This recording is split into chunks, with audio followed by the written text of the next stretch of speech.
तर या ठिकाणी आपण ही सर्व वाक्य इंग्रजीमध्ये बनवणार आहोत अतिशय सोप्या पद्धतीने. तर मागच्या व्हिडिओमध्ये एक कमेंट आला होता की सर तुम्ही काय करा की तीनही काळातील वाक्य घेत चला, म्हणजे आम्हाला इंग्रजी बोलण्यासाठी त्याचा जास्त फायदा होईल.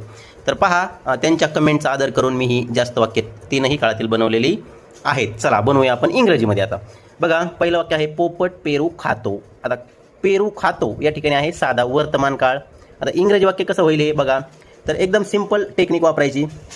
पहिल्या शब्दाला 1 क्रमांक द्यायचा, नंतर डायरेक्ट शेवटच्या शब्दाला 2 क्रमांक द्यायचा आणि इथून मागे उलट क्रमांक द्यायचे, इथं 3 क्रमांक द्यायचा. आता बघा हे वाक्य कसं होईल. पोपट, पोपटला इंग्रजीमध्ये काय म्हणतात बघा, पॅरट, PARROT पॅरट.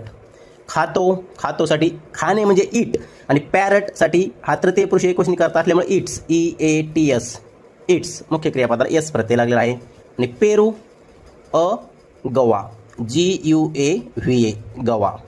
नंतर बघा दुसरं वाक्य, पोपट पेरू खात आहे. खाण्याची क्रिया सुरू आहे, म्हणजे याच्यामध्ये चालू वर्तमान काळ आहे. आता हे वाक्य बनवूया. पोपट 1 क्रमांक, शेवटच्या शब्दाला 2 क्रमांक, इथून मागे उलट क्रमांक द्यायचे, इथे 3 आणि इथे 4. चला, पोपट पॅरट, PARROT पॅरट.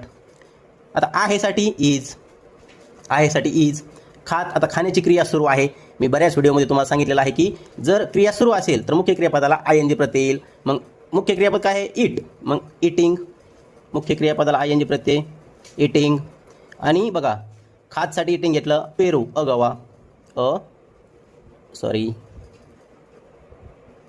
गवा.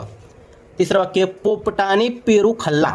खाल्ला म्हटलं की इथे आहे साधा भूतकाळ, म्हणजे सिंपल पास्ट टेन्स. आता मग वाक्य बनवूया. इथे 1 क्रमांक, इथे 2 आणि इथे 3. हे क्रमांक का द्यायचे, तर आपल्याला कोणता शब्द किती क्रमांकाला इथे इंग्रजीमध्ये लिहायचा याच्यासाठी क्रमांक दिलेले आहेत तुम्हाला सोपं जाण्यासाठी. पोपटाने, पोपट, पॅरट, PARROT पॅरट. आता इथे खाल्ला म्हणजे भूतकाळ असल्यामुळे मुख्य क्रियापदाचं दुसरं रूप घ्यायचं. इटचं दुसरं रूप एट, ATE एट. एट म्हणजे खाल्ला. आणि पेरू गवा. आता इथे बघा, पोपट पेरू खाईल, भविष्यकाळ आहे, साधा भविष्यकाळ. खाईल म्हणजे साधा भविष्यकाळ. आता पोपट 1 क्रमांक, खाईल 2 क्रमांक, पेरू 3 क्रमांक. आता पोपट म्हणजे parrot, PARROT parrot.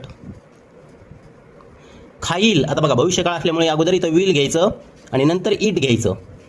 Will it म्हणजे खाईल. बघा भविष्यकाळ असल्यामुळे इथं विल घेतलेला आहे. विल इट म्हणजे खाईल. पेरू गवा.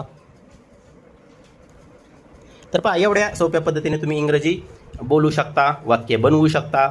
आणि तुम्हाला जर आणखी जास्त वाक्य वेगवेगळ्या प्रकारचे बघायचे असतील तर आपल्या प्रोफाईलला टच करा, तिथे भरपूर वाक्य बनवलेले आहेत.